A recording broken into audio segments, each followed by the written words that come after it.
Guys, ഇന്ന് ഞാൻ hydrogen balloon ഉണ്ടാക്കാണ്. അതിന് വേണ്ട ഐറ്റംസ് ആണ് കേട്ടോ ഇത്. അപ്പൊ നമുക്ക് നേരെ ഉണ്ടാക്കാം. ആദ്യം ഇതുപോലെ നമ്മളൊരു ഫോയിൽ പേപ്പർ എടുക്കണം. ആദ്യം നമ്മൾ ഇതുപോലെ ഫോയിൽ പേപ്പർ എടുത്തിട്ട് കുഞ്ഞു കുഞ്ഞു പീസാക്കി നമ്മളിങ്ങനെ ബോൾ ആക്കി എടുക്കാം. അപ്പൊ തന്നെ ഞാൻ ഇത് മുഴുവനായിട്ട് ബോൾസ് ആക്കിയിട്ടുണ്ട്. ചിലതിൽ ഞാൻ കല്ല് വെച്ചിട്ടുണ്ട് കേട്ടോ. ഇനി നമ്മൾ ഇതുപോലത്തെ ഒരു ബോട്ടിൽ എടുത്തിട്ട് ഇതിന്റെ അകത്ത് നമുക്ക് വെള്ളം വെച്ച് കൊടുക്കാം.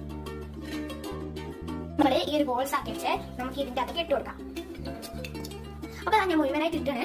ഇനി ഇതുപോലെ ഒരു ഡ്രൈ ക്ലീനർ എടുക്കാം. ഈ ബലൂൺ എടുക്കാം, നമുക്ക് ഇതൊന്ന് ഫില്ല് ചെയ്ത് കൊടുക്കാം. നമുക്ക് ഇതിന്റെ അകത്ത് ഇങ്ങനെ ഇട്ട് കൊടുക്കാം. അപ്പൊ ഞാൻ ഇതിന്റെ ഫുള്ളായിട്ട് ഡ്രൈ ക്ലീനർ ഒഴിച്ചിട്ടുണ്ട്. ഇനി നമ്മുടെ ഈ ഒരു ബോട്ടിന്റെ ക്യാപ്പുമൊക്കെ നമുക്കൊന്ന് കീറ്റി വെച്ചിട്ടാം. നമുക്ക് ഇതൊന്ന് തട്ടി കൊടുത്തേക്കും. അപ്പൊ ഇതിങ്ങനെ പതിനെ നമുക്ക് ബലൂൺ വീർത്ത്. അപ്പൊ കണ്ട ഇതിങ്ങനെ പതിഞ്ഞോണ്ടിരിക്കുന്നത് ഒരാൾ പൊന്തി വരുന്നുണ്ട്. അപ്പൊ ഞാൻ നോക്കുകയാണെങ്കിൽ ബലൂൺ ഇത്ര വലുതുമായിട്ടുണ്ട്. വെള്ളത്തിന്റെ കളറും മാറിയിട്ടുണ്ട് കേട്ടോ. ഇതിപ്പോ ഇത്രയും വീർത്തണേ നമുക്ക് ഇതുപോലത്തെ ത്രെഡ് എടുത്തിരുന്ന് തട്ടിക്കൊടുക്കാം. ഹൈഡ്രജൻ നമുക്ക് പറയുന്നത് ഇത് നമ്മുടെ സാധാ ബലൂണാണ്. സാധാ ബലൂണിലെ താകം നമ്മൾ ഹൈഡ്രജൻ ബലൂൺ ഇങ്ങനെ പൊന്തിക്കാണ് കേട്ടോ.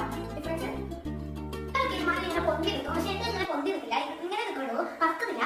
അപ്പൊ നിങ്ങൾ ഉണ്ടാക്കിയിട്ട് ഇങ്ങനെയാണ് നിൽക്കുക എന്ന് കമന്റ് ചെയ്യാൻ. ബൈ.